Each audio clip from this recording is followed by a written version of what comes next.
Lancez le top départ avec la manière. Un seul mot d'ordre, faire face au défi.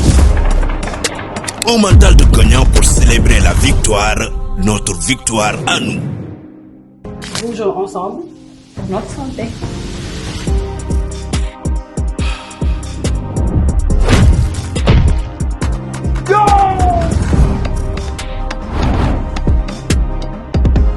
La protéine de force pour faire face.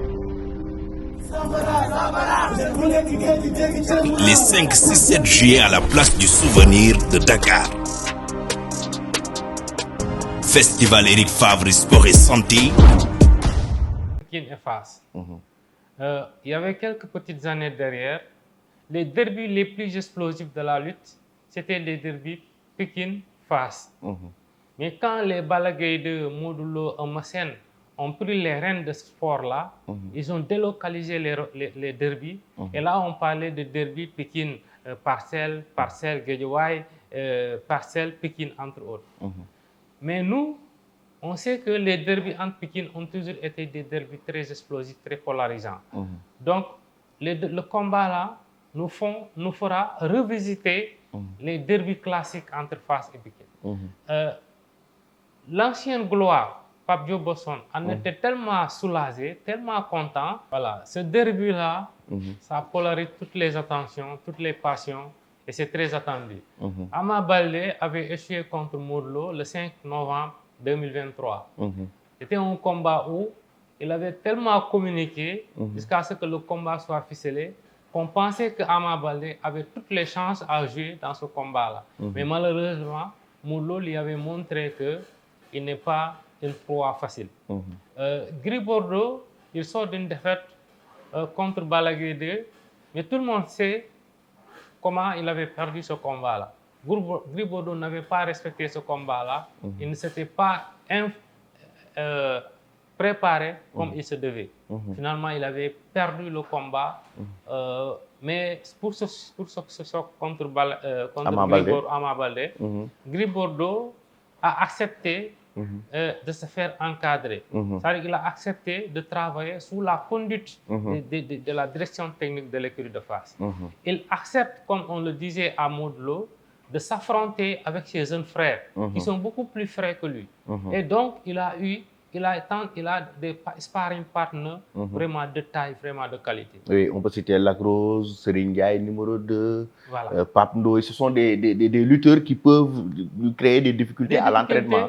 Ainsi que Gris de son jeune frère. Oui. Alors que de l'autre côté à Pékin, je ne vois pas carrément des sparring partners de la même dimension physique que Gris Bordeaux aux côtés de Ama Baldé. Il a, oui, ses neveux, Pokola, Jacob Baldé, entre autres, qui vont lui vendre la fraîcheur physique. Mais il lui faudrait des sparring partners également qui ont la carrure de Gris Bordeaux, qui sont également forts dans la bagarre, qui sont également des champions qui ont un mental fort comme Gris Bordeaux. Parce que Gris Bordeaux n'a jamais montré qu'il est un poltron dans la lutte sénégalaise. Il est fort mentalement, il a un gabarit imposant, il a de l'expérience, il a des qualités techniques, sinon des points forts. S'il parvient à se mettre dans cette position de quelqu'un qui n'a peur de rien, face à un jeune qui est également fougueux, qui a une envie féroce de pouvoir se départir de lui, pour avoir des coups de défense face à Reug éventuellement. Donc ce serait on s'attend à un combat très prometteur. Mais Ama Baldé doit-il se bagarrer avec Gris pour le battre? Mais pourquoi pas? Les gens disent que Ama Baldé, c'est quelqu'un qui n'a pas de garde. C'est quelqu'un qui n'est pas un bon bagarreur. Mais Ama Baldé a le courage de se bagarrer. C'est-à-dire qu'en fait, c'est un atout. Effectivement. Ama Baldé, il a le courage de se bagarrer. Si on lui fait courage... Il n'a pas peur. Il n'a pas peur. Quelqu'un qui n'a pas peur n'aura pas à avoir peur des coups, des crochets de Gris Bordeaux, entre autres. Donc tu dois te préparer à pouvoir les encaisser et pouvoir riposter de manière appropriée. Il a réussi contre Malick Niang. Quand Malick Niang était venu avec des atouts très ravageurs sur le plan de la bagarre, mais Ama Baldé a su tenir. il n'avait pas regardé les qualités de bon bagarreur, de bon sponsor de Malick Niang. Il savait que Malick Niang peut lui envoyer des missiles sol-sol qui pouvaient le déstabiliser. Mais dans sa tête, il se disait que je suis un homme comme lui, d'Orfeuille là.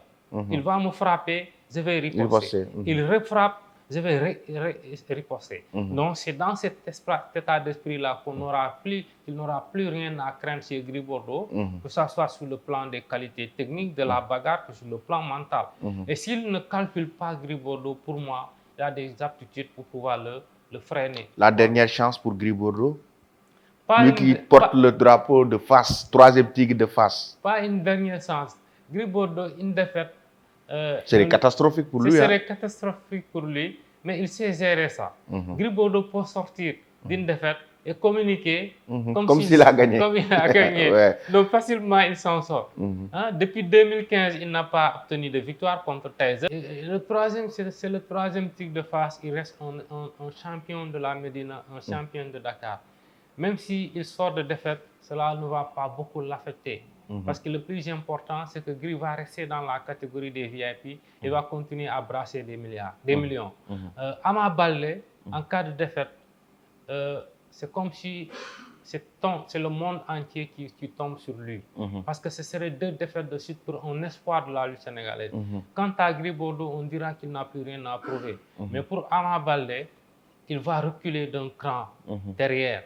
Et là, si Ada Fass sort de victoire, il peut même le défier. Ou bien défier même Eumeu Sène. Donc il n'a pas droit à l'erreur dans ce combat-là. C'est un combat à gagner à tout prix pour Ama Baldé. Pour Gris Bordeaux, vraiment, il n'a plus rien à prouver. Il est là, il est motivé que par le salaire sportif et financier. Je gagne pour gagner plus, je perds, je vais rester dans la catégorie et je peux tendre la perche à d'autres champions comme Sa Thiès. Ama Baldé, celui qui est dans une situation sportive assez compliquée, et donc il est obligé de se tirer d'affaire face à Gris Bordeaux. Au cas contraire, il va compromettre son avenir. En tout cas, ce sont des analyses pertinentes. Abdoulaye Dembélé, le grand journaliste sportif. C'est un plaisir de vous recevoir encore une fois sur Eric Favre TV. Donc, on a vraiment fait le tour de la saison, les combats, en tout cas, plus alléchants que ça soit Modou Lô, Siteu attendu, Gris Bordeaux, Ama Baldé, Balla Gaye 2, Tapha Tine.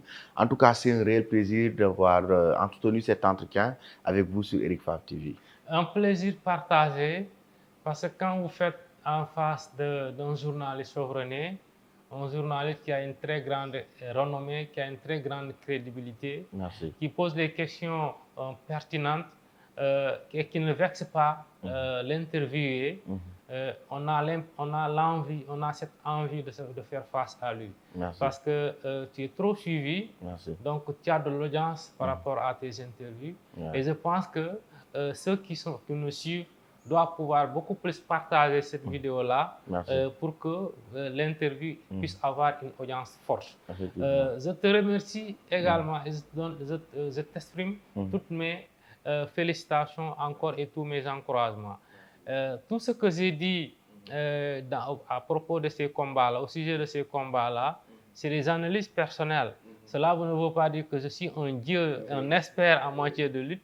Je donne une position d'un journaliste qui a su côtoyer ces champions-là pendant 17 ans et qui a eu une certaine idée, quelque peu juste, de leur façon de lutter, de leur capacité à affronter un adversaire XY, donc qui ont des qualités à pouvoir vendre au monde de la lutte.